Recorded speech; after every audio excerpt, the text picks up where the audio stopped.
উদ্ভিদ করে আটকে বলটি উদ্ভিদ করে সেটা আটকে করতে গেলে প্রথমে আমাদেরকে একটা চিত্র আঁকতে হবে, একটা গোল একটা এরকম একটা ডিম্বা আকৃতির একটা চিত্র আঁকতে হবে, গোল নিতে হবে।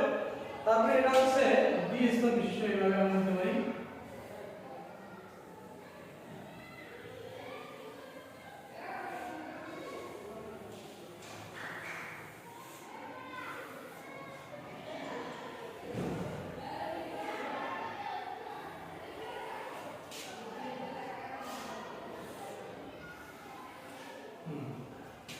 এখানে আরেকটু দিতে পারি।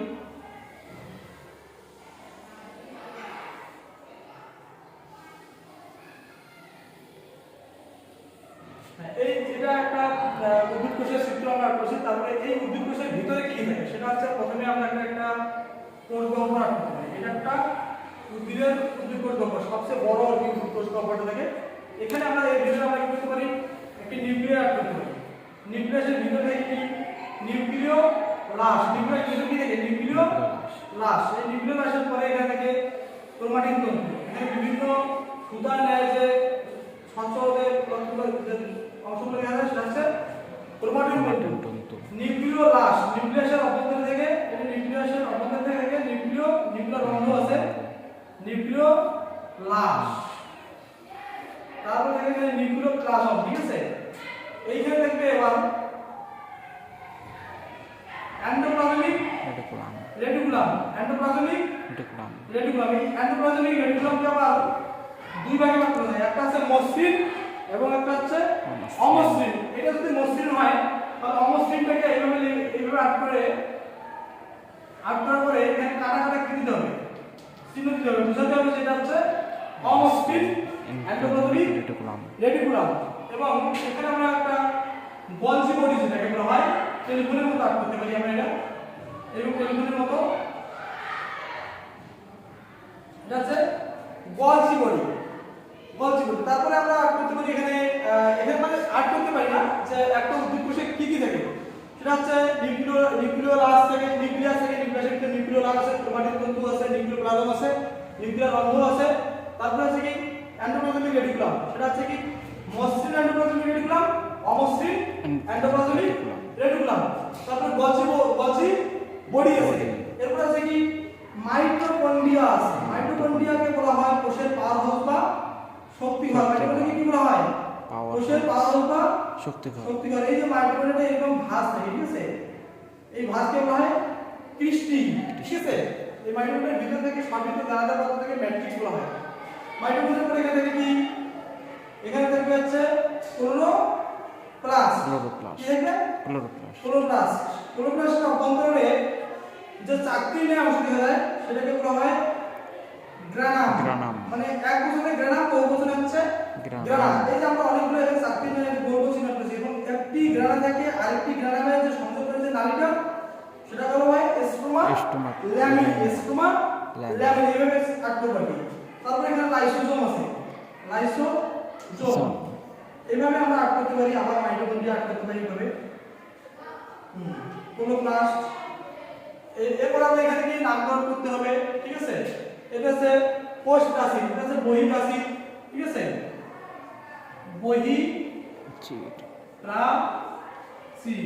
তারপরে কি অন্তঃপ্রাচীর, অন্তঃপ্রাচীর। তারপরে এখানে আমরা কি, এটা হচ্ছে গলজি বডি। কি বডি, গলজি বডি। তারপরে এখানে কি অমসৃণ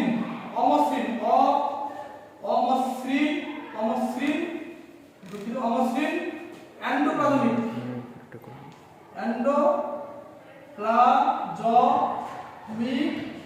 রেটিকুলাম।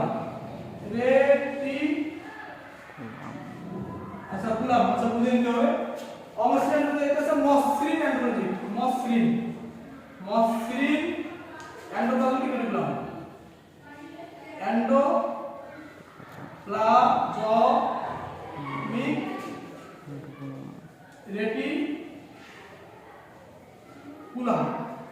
তারপরে এটা হচ্ছে কি নিউক্লিয়াস। এই পুরোটা আমরা কি বলছি, এটা নিউক্লিয়াস, নিউক্লিয়াস। এই নিউক্লিয়াসের মধ্যে আছে নিউক্লিয়ার রন্ধ্র আছে, নিউক্লিয়ার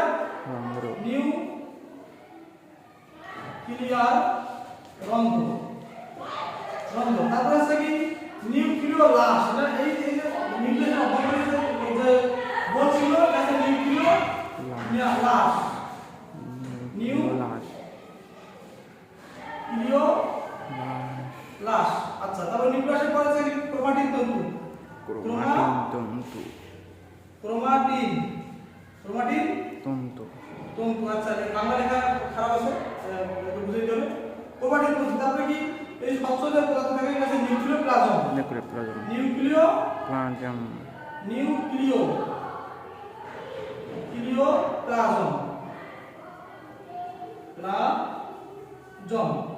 এবার হচ্ছে কি মাইটোকন্ড্রিয়া।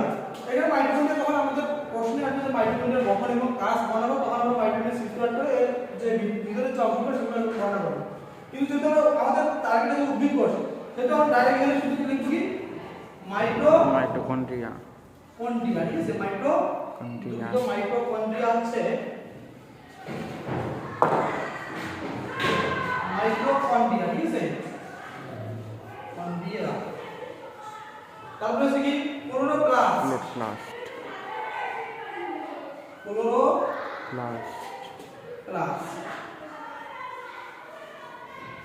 তারপরে হচ্ছে কি লাইসোজোম।